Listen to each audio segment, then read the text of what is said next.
Help! The pests are on their way. There's lots of lovely new foliage coming through at the moment and gorgeous blossom as well. And that looks fantastic to us, but also it's very tempting for all those pests. All those little critters are going to come out. They're going to start chomping on your foliage, chomping on your flowers.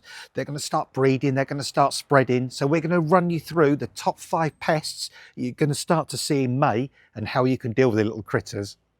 Some of the most prevalent pests this time of year are slugs and snails. They're already starting to eat my hosta leaves and make inroads on those, and there are many other luscious plants that they like to eat. But there's various ways you can control them.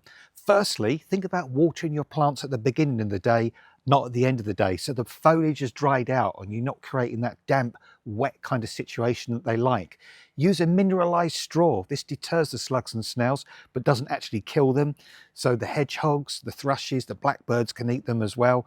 Think about bear traps, that's another option. Or go out after dark with a torch and just pick them off the plants when you see them munching through the leaves. Or even think about using organically approved slug pellets. So there's many ways you can deal with these little critters and stop them munching their way through your beautiful hosta leaves and your other plants as well. Putting physical barriers around slug and snail susceptible plants can also work. You can use sheep's wool, for example. You can use broken eggshells. You can use bran. And also, if you've got things in pots, you can even think about putting copper bands around the top of the pots. And some people even talk about using Vaseline. So there's lots of really nice organic options you can use to stop them getting onto your leaves and munching their way through. Vine weevils can be a really annoying pest. They're especially prevalent at night after dark. And classic sign of vine weevil damage is little half moon notches coming out the side of the leaves. That's where they chew the edge of the side of the leaves. They also feed on roots and things like that as well. And they can cause a lot of damage to plants. They're actually quite strange insects as well because they breed without mating using something called parthenogenesis. So like one female can actually produce loads and loads of others without actually even breeding. So you know, something a bit different, a bit unusual about these critters. But they also eat the roots and they're quite common on things like heucheras. You'll see a heuchera in a pot sometimes looking really, really good.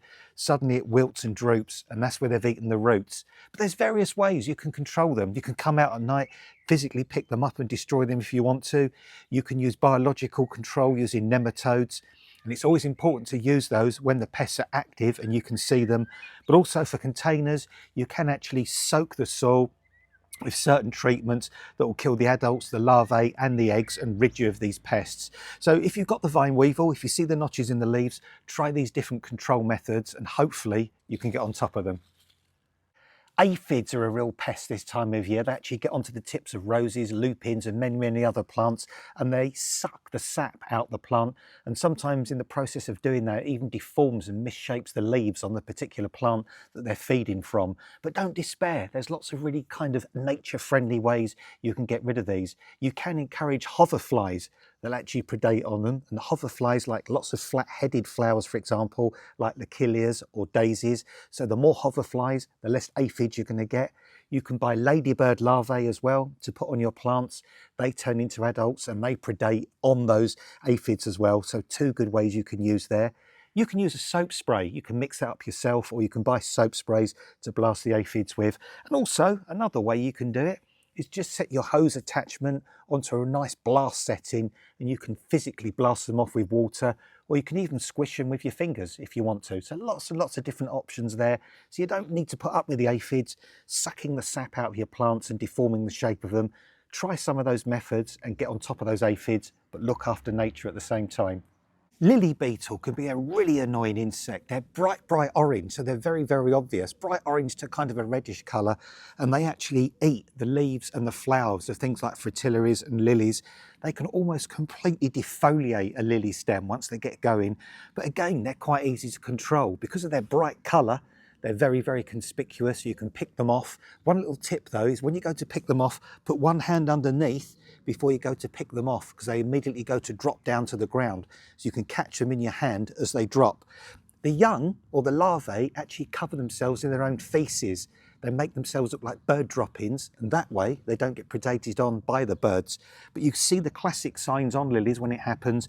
Lots of notching on the leaves are chewed, they're almost kind of shredded, and you quite often see the young covered in their own excrement on the underside leaves of lilies.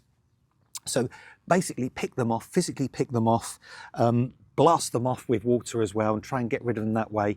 Keep on top of them, and then you can keep your lilies nice and safe, and they're not going to be chewed to bits and destroyed. Something else that starts to appear this time of year is caterpillars. Various insects give birth to creatures that turn into caterpillars. For instance, here we've got the Solomon seal, and you get the sawfly caterpillar that will eat these. It almost shred them completely.